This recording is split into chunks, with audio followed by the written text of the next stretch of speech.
पूजा अपनी नानी के साथ एक गांव में रहती थी। इसने कभी अपने माँ बाप को नहीं देखा था और ना ही नानी ने कभी उसे ठीक से बताया था। वो बस इतना कहती थी कि वो तुम्हारे बचपन में चल बसे थे, जबकि गांव वाले कुछ और कहते थे। पूजा अलग अलग बातें सुनकर बड़ी हुई थी। इसका स्कूल मुकम्मल हो चुका था और अब वो आगे बढ़ना चाहती थी, लेकिन गांव में कॉलेज नहीं था। वो नानी से कॉलेज जाकर पढ़ने की ख्वाहिश का इजहार करती है। पहले नानी उसके अकेले जाने पर परेशान हो जाती हैं, मगर फिर उसकी ख्वाहिश और फ्यूचर की वजह से खुद को समझा लेती हैं। पूजा कॉलेज जाकर पढ़ने के लिए बहुत खुश होती है। वो खुशी खुशी तैयारी में मसरूफ़ हो जाती है। आज रात की बस से उसे शहर जाना था। बिलाखिर रात का वक्त हो जाता है। नानी उसे ढेर सारी दुआओं में रुखसत करती हैं। पूजा शहर पहुंचते ही नानी को कॉल करती है और अपनी खैरियत बताती है। इस तरह पूजा की कॉलेज की पढ़ाई शुरू हो जाती है। एक दिन नानी पूजा को कॉल कर रही होती हैं, मगर पूजा फ़ोन नहीं उठाती। नानी काफ़ी ज़्यादा परेशान हो जाती हैं। कुछ घंटे बाद पूजा नानी को कॉल बैक करती हैं, तो नानी उससे काफ़ी ज़्यादा नाराज़ हो जाती हैं। पूजा उन्हें बताती है कि आज उसे कॉलेज से छुट्टियां मिल रही हैं। वो बस उसी तैयारी में मसरूफ़ थी, इसलिए फ़ोन की तरफ ध्यान नहीं गया।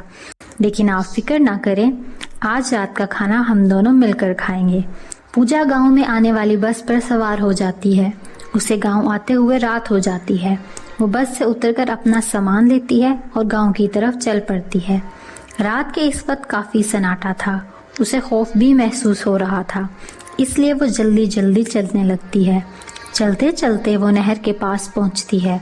रात में चांद की रोशनी में उसे नहर में एक कटा हुआ सर दिखाई देता है। वो कटा हुआ सर किसी औरत का होता है।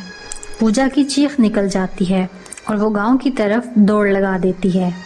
वो जब घर पहुंचती है तो उसका सांस फूला हुआ होता है और वो पसीने में भीगी हुई होती है। नानी उसकी ये हालत देखकर घबरा जाती हैं। वो उसे फटाफट पानी पिलाती हैं और उसकी हालत की वजह पूछती हैं। पूजा उन्हें सब कुछ बता देती है।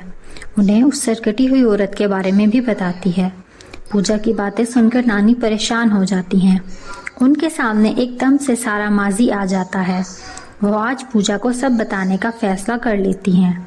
वो पूजा से कहती हैं, आज वो वक्त आ गया है कि मैं तुम्हें तुम्हारे माजी के बारे में सब कुछ बता दूं। तुम्हारे माँ बाप कौन थे और कैसे इस दुनिया से गए। मैंने आज तक ये बातें तुम्हें बताना ज़रूरी नहीं समझा, मगर आज वो वापस आ गई है, इसलिए तुम्हारे लिए अब सब कुछ जानना ज़रूरी हो गया है। पूजा उनकी बातें गौर से सुन रही होती है। नानी उसे बताना शुरू करती हैं। ये इन दिनों की बात है जब तुम पैदा होने वाली थी। तुम्हारी माँ बहुत बीमार रहने लग गई थी। तुम्हारे बाबा ने बहुत इलाज करवाया, लेकिन उनकी हालत ठीक होने का नाम नहीं ले रही थी। इसी तरह दिन गुजरते जा रहे थे और फिर तुम पैदा हो गई। तुम्हारे पैदा होते ही तुम्हारी माँ इस दुनिया से चल बसी। तुम्हारे बाबा के लिए ये बहुत बड़ा सदमा था। वो अकेले तुम्हें संभाल नहीं सकते थे। मैं इन दिनों तुम्हारे चाचू के पास मुल्क से बाहर थी। मेरा आना नामुमकिन था, इसलिए तुम्हारे बाबा ने दूसरी शादी करने का फैसला किया ताकि दूसरी लड़की घर और तुम्हें दोनों को संभाल सके। तुम्हारी दूसरी माँ का नाम शाज़मा था। शुरू के कुछ दिन तो वो ठीक से रहती है, लेकिन फिर सौतेली तो सौतेली ही होती है। तुम्हारे बाबा के काम पर चले जाने के बाद वो तुम्हें कमरे में लिटाकर सारा दिन टीवी देखती रहती थी या कहीं और मसरूफ़ रहती थी।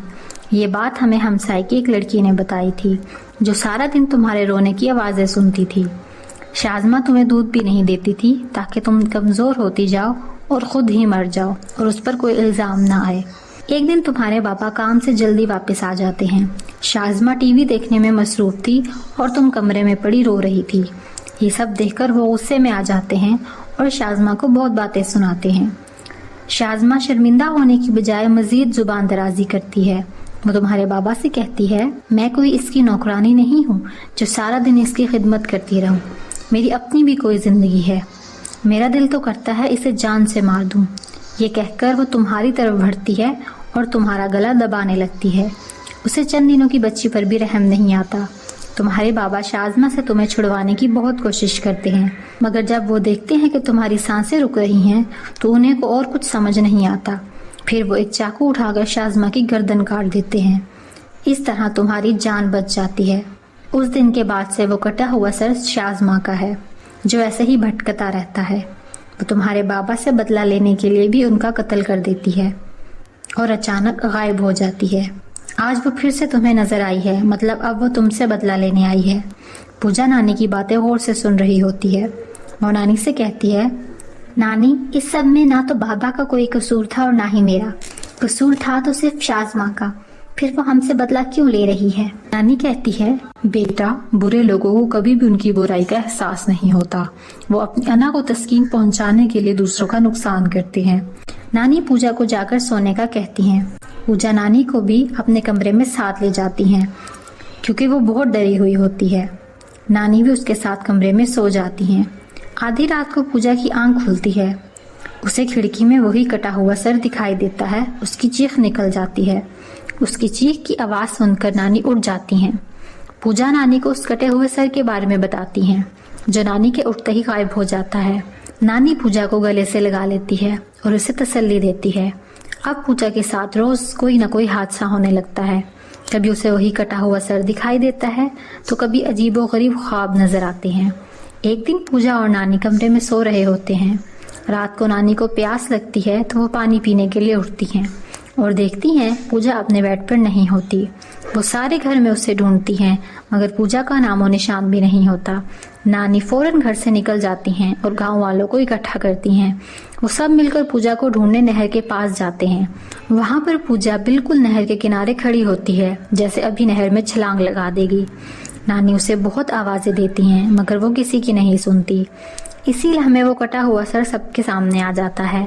सब डर के वहां से भाग जाते हैं। सिर्फ नानी अपनी जगह पर मौजूद होती हैं। वो कटा हुआ सर नानी से कहता है, तुम्हें क्या लगता था मैं इसको छोड़ दूंगी, जिसकी वजह से तुम्हारे बेटे ने मेरा सर काटा था? मैंने बहुत साल इंतजार किया है और आज वो दिन आ गया है कि मैं तुम्हारी नस्ल को तुम्हारी आंखों के सामने खत्म कर दूं। अचानक पीछे से एक आग का शोला उठता हुआ आता है और इस कटे हुए सर पर लगता है, जिससे वो सर आग की लपेट में आ जाता है। जैसे जैसे वो सर जल रहा होता है वैसे ही पूजा अपने होश में वापस आ रही होती है। वो ठीक होते ही नानी की तरफ भागती है और नानी को गले लगा लेती है। शाज़मा का कटा हुआ सर आज अपने अंजाम को पहुंच जाता है। नानी हैरान थी कि आखिर ये आग आई कहाँ से। वो इस तरफ गौर से देखती हैं तो सामने उनका बेटा खड़ा होता है, यानी पूजा का बाप। उनकी आंखों में आंसू होते हैं। उन्होंने आज अपनी बेटी की जान बचा ली थी। इससे पहले कि नानी कुछ कहती उनका वजूद गायब हो जाता है। नानी पूजा को लेकर घर आ जाती हैं। उस दिन नानी गांव को छोड़ने का फैसला कर लेती हैं। वो पूजा के साथ खुद भी शहर में शिफ्ट हो जाती हैं और पूजा अपनी तालीम में मसरूफ हो जाती है। इस तरह उन्हें उस कटे हुए सर से हमेशा हमेशा के लिए जान छूट जाती है।